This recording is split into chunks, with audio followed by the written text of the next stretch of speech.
राजकुमार भाटी जी, इफ्तार पर होड़ लगी हुई है। सब दौड़ दौड़ कर जा रहे हैं। कहां जा रहे हैं? मुस्लिम लीग की पार्टी पर। और वहां मणिशंकर अय्यर पाकिस्तान के हाई कमीशन पहुंच गए इफ्तारी के लिए। राम मंदिर जाने का किसी को समय नहीं है। एकदम भक्षणा कर दी थी आपने उस प्राण प्रतिष्ठा की, और क्या क्या नहीं कहा था। मृत्यु कोम महाकोम कहने वाले इफ्तारी के लिए बहुत जल्दी चले जाते हैं कि नवका जी, इसका एक जवाब तो यह है कि अब जब नवरात्र आए अब की बार, तो आप नवरात्रि में वो करते हैं, भंडारा करते हैं, लोगों को बुलाते हैं। आप करना और अखिलेश यादव जी को निमंत्रण देना। अखिलेश यादव जी आपके नवरात्रि के भंडारे में भी उतने ही प्रेम से, उतनी मोहब्बत से आएंगे, श्रद्धा पूर्वक आएंगे। लोग चाहे हमें प्यार से हिंदू बुलाए, मुसलमान बुलाए, सिख बुलाए, ईसाई बुलाए, जो प्यार से और सम्मान से बुलाता है, हम उसकी भावनाओं का ख्याल रख के उसके कार्यक्रम में जाते हैं। रोजेदार कौन था? जया बच्चन जी, अखिलेश जी या सोनिया गांधी जी? अगर आप बगैर रोजेदार हुए रोजा अफ्तार करते हैं तो यह मुस्लिम भावनाओं का मजाक उड़ाना है। जैसे कोई आपने कहा कि नवरात्र आने वाली हैं, तो जो नवरात्र रखता है वो कन्या खिलाता है आखिरी दिन। आप क्या, मैंने नवरात्र भी नहीं रखी और मैं तो देवी को मानता भी नहीं, और मगर मैं कन्या के रूप में खाने के लिए आ जाऊं? गजब है साहब। ये किस पार्टी द्वारा बुलाई गई है रोजा अफ्तारी? ये मुस्लिम लीग जिसने देश का विभाजन कराया। और दोस्तों, स्वागत है आप सभी को मेरे YouTube चैनल पर। दोस्तों, आज की वीडियो काफी इंटरेस्टिंग होने वाली है, क्योंकि आज की जो डिबेट हम लोग देखने वाले हैं वो आपको बीजेपी और समाजवादी पार्टी के बीच में हो रही है। दोस्तों, डिबेट का जो मुद्दा रहने वाला है, जिस तरीके से अभी इफ्तारी पार्टी मनाई गई है देश में, आप देख रहे होंगे कि जहां जहां इफ्तारी पार्टी मनाई गई है, विपक्ष की जितनी भी पार्टियां वो सारे टूट पड़े हैं और जाकर के वहाँ इफ्तारी पार्टी एंजॉय कर रहे हैं। यहाँ पे नाबिका कुमार जो एंकर है, वो किस तरीके से ये विपक्ष के जो प्रवक्ता आए हुए हैं उनको किस तरीके से पोल खोली है, यहाँ पे कड़वे सवाल जब उनसे किए जा रहा था, तो किस तरह से ये राजकुमार भाटी जो समाजवादी पार्टी के प्रवक्ता बौखला गए। क्योंकि जब इनसे पूछा जाता है कि जब हिंदू धर्म का कोई कार्यक्रम होता है, आप लोग किस तरीके से वहाँ पे करते हो, या राम मंदिर का जब उद्घाटन हुआ था तो आप लोगों ने वहाँ पे किस तरीके से त्याग किया था, नहीं किया था, आज तक आप लोग राम मंदिर दर्शन करने भी नहीं गए। और अब जब इफ्तारी पार्टी होता है तो आप लोग किस तरीके से एंजॉय करने के लिए पहुंच जाते हो, वहाँ पे आप मुसलमानों के भावनाओं को कभी ठेस नहीं पहुंचाते हो, लेकिन हिंदू धर्म का कोई कार्यक्रम होता है तो आप किस तरह से बयानबाजी कर करके ठेस पहुंचाते हो। तो काफी कुछ सवाल करती है यहाँ। और यहाँ पे सुधांशु त्रिवेदी ने भी इनको धोया है, इनकी पोल खोली है और बताया है कि ये लोग किस तरीके से मुस्लिम लीग का समर्थन करते हैं और मुस्लिम लीग के साथ मिलकर के इफ्तारी पार्टी करते हैं, जो देश को तोड़ने का काम किया था। तो आप लोग वीडियो को देखिएगा दोस्तों, काफी मजा आने वाला है वीडियो में। और चैनल पहले बनाए तो चैनल को आप लोग सब्सक्राइब कर लीजिए। आइए शुरू करते हैं, देखते हैं वीडियो को अंत तक। आइए देखते हैं, बैठ मजा आएगा। राजकुमार भाटी जी, इफ्तार पर होड़ लगी हुई है। सब दौड़ दौड़ कर जा रहे हैं। कहां जा रहे हैं? मुस्लिम लीग की पार्टी पर। और वहां मणिशंकर अय्यर पाकिस्तान के हाई कमीशन पहुंच गए इफ्तारी के लिए। राम मंदिर जाने का किसी को समय नहीं है। एकदम भक्षणा कर दी थी आपने उस प्राण प्रतिष्ठा की, और क्या क्या नहीं कहा था। मृत्यु कोम महाकोम कहने वाले इफ्तारी के लिए बहुत जल्दी चले जाते हैं। ये राजकुमार भाटी जी, हिंदुओं से, सनातन से इतनी नफरत क्यों है?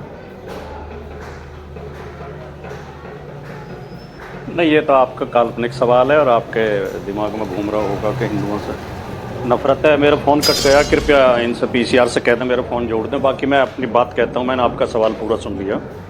कि नवका जी, इसका एक जवाब तो ये है कि अब जब नवरात्र आए अब की बार, तो आप नवरात्रि में वो करते हैं, भंडारा करते हैं, लोगों को बुलाते हैं। आप करना और अखिलेश यादव जी को निमंत्रण देना। अखिलेश यादव जी आपके नवरात्रि के भंडारे में भी उतने ही प्रेम से, उतनी मोहब्बत से आएंगे, श्रद्धा पूर्वक आएंगे। हम लोग चाहे हमें प्यार से हिंदू बुलाए, मुसलमान बुलाए, सिख बुलाए, ईसाई बुलाए, जो प्यार से और सम्मान से बुलाता है, हम उसकी भावनाओं का ख्याल रख के उसके कार्यक्रम में जाते हैं। तो इफ्तारी का जवाब तो ये है। इफ्तारी में जाने का मतलब हिंदुओं से नफरत करना नहीं होता।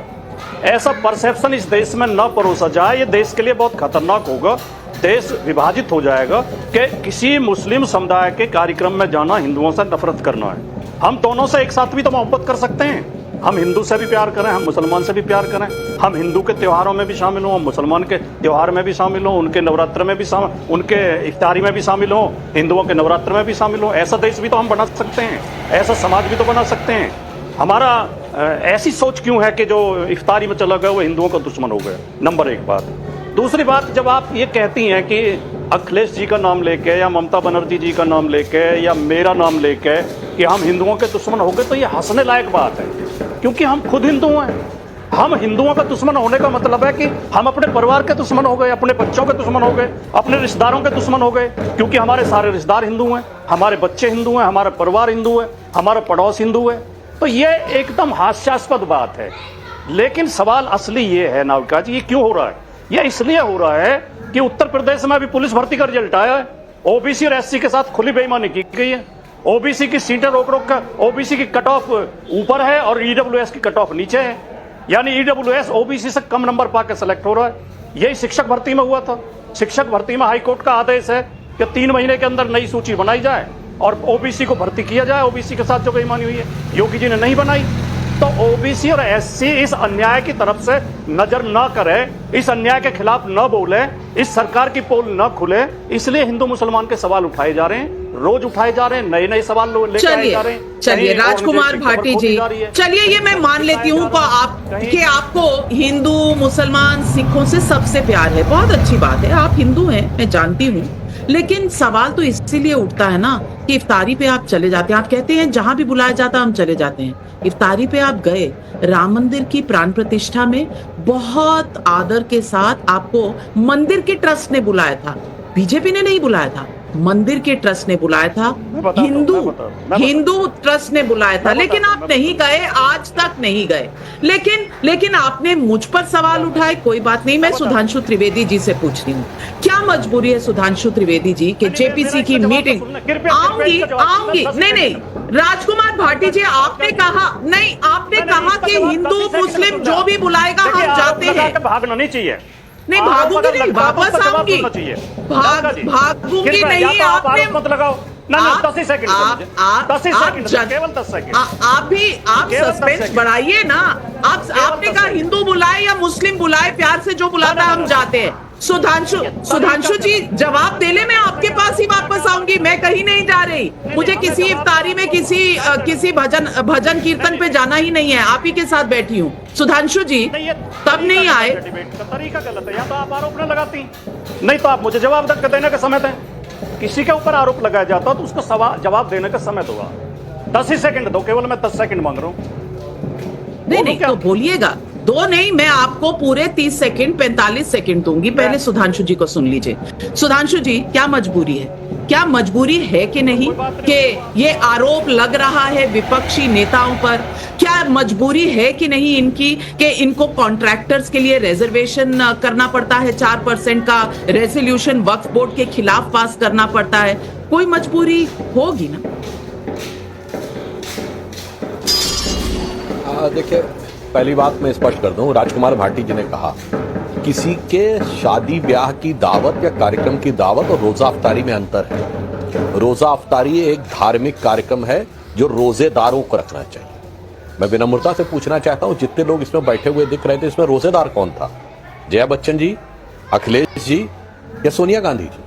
अगर आप बगैर रोजेदार हुए रोजा अफ्तार करते हैं तो यह मुस्लिम भावनाओं का मजाक उड़ाना है। जैसे कोई आपने कहा कि नवरात्र आने वाली हैं, तो जो नवरात्र रखता है वो कन्या खिलाता है आखिरी दिन। अब क्या, मैंने नवरात्र भी नहीं रखी और मैं तो देवी को मानता भी नहीं, और मगर मैं कन्या के रूप में खाने के लिए आ जाऊं, गजब है साहब, ये कहा जाएगा तो हिंदू धर्म का मजाक। दूसरी बात, ये किस पार्टी द्वारा बुलाई गई है रोजा अफ्तारी? ये मुस्लिम लीग जिसने देश का विभाजन कराया।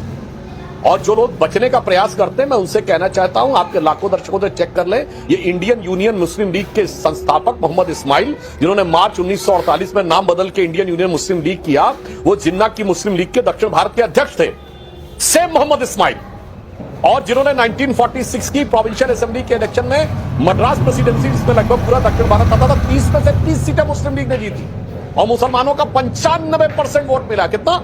95%, जबकि पता था दक्षिण भारत कहीं से भी नहीं जाने वाला है पाकिस्तान में, और वो सारे के सारे मुसलमान नहीं हैं। और उसके बाद उनको जानते क्या उपाधि दी गई थी राजकुमार भाटी जी? कायदे मिल्लत, क्योंकि कायदे आजम जिन्ना कहा जाता था मोहम्मद इस्माइल और पीके पोकर साहब बहादुर, ये 2 जिन्ना के इक्विवेलेंट माने जाते थे और यही मुस्लिम लीग के सदस्य बने। और 27 अगस्त 1947 को कॉन्स्टिट्यूएंट असेंबली में इन लोगों ने डिमांड की कि मुसलमानों को सेपरेट इलेक्टोरेट दिया जाए। झल्लाकर सरदार पटेल ने कहा कि आप सब ने पाकिस्तान के पक्ष में वोट किया था, एक रात में आपका दिल बदल गया, ये मैं नहीं मानता। और ये बात सरदार पटेल ने 3 जनवरी 48 को कलकत्ता के अपने भाषण में भी कही।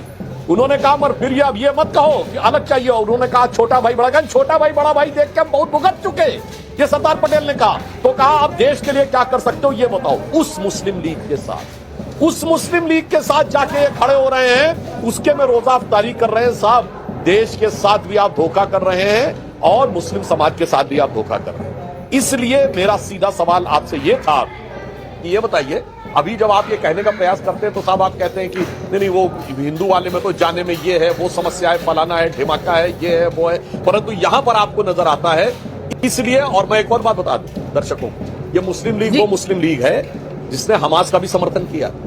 और मैं दर्शकों को एक और बात बता दूं, हमारे ये सारे साथी लोग सुन लें, ये लोग कहते हैं ना कि साहब वो सो कॉल्ड बाबरी मस्जिद तोड़कर मंदिर बना दिया गया तो ओरिजिनल रहना चाहिए। अब सुनिए, हाइगा सोफिया मस्जिद जो कि टर्की में है, इस्तांबुल में, ओरिजिनली चर्च था, किंग जस्टिनियन ने बनाया, उसके बाद उसको मस्जिद बना दिया गया। उसके बाद इसमें कमाल अतातुर्क के जमाने में उसे एक स्मारक बना दिया गया और उसे फिर बनाया गया मस्जिद। और मुस्लिम लीग, यही इंडियन यूनियन मुस्लिम लीग ने ऑफिशियल समर्थन किया। मेरे भाई एक स्टैंड अप तो बता दो, तो फिर बैन क्यों नहीं कर देते सुधांशु त्रिवेदी जी? इंडियन यूनियन मुस्लिम लीग को, आप सरकार में है, आप बैन कर दीजिए। जिसने भारत का विभाजन किया, आपकी सरकार को उस पार्टी को बैन कर देना चाहिए। लेकिन राजकुमार भाटी जी, सवाल कई उठाए सुधांशु त्रिवेदी जी ने, जवाब दीजिए। मैं बिल्कुल जवाब देता हूं। सुधांशु त्रिवेदी जी पूरे 5 मिनट बोले हैं, मैं उम्मीद करूंगा आप मुझे 2 मिनट दे देंगे और अनइंटरप्टेड दे देंगे, बीच में नहीं रोकेंगे, ये उम्मीद करता हूं। और आप मुझ पर भड़केंगे नहीं कि मुझे पत्रकारिता मत सिखाओ, मुझे 35 साल हो गए पत्रकारिता करते हुए। मैं एक तो ये कहना चाहता हूं, ये डिबेट का तरीका नहीं होता कि आप। दोस्तों उम्मीद है कि आप लोगों ने वीडियो को अंत तक देखा होगा। आपको वीडियो कैसी लगी आप लोग कमेंट के माध्यम से अपनी राय जरूर दीजिए और चैनल पहली बार आए तो चैनल को आप लोग सब्सक्राइब कर लीजिए।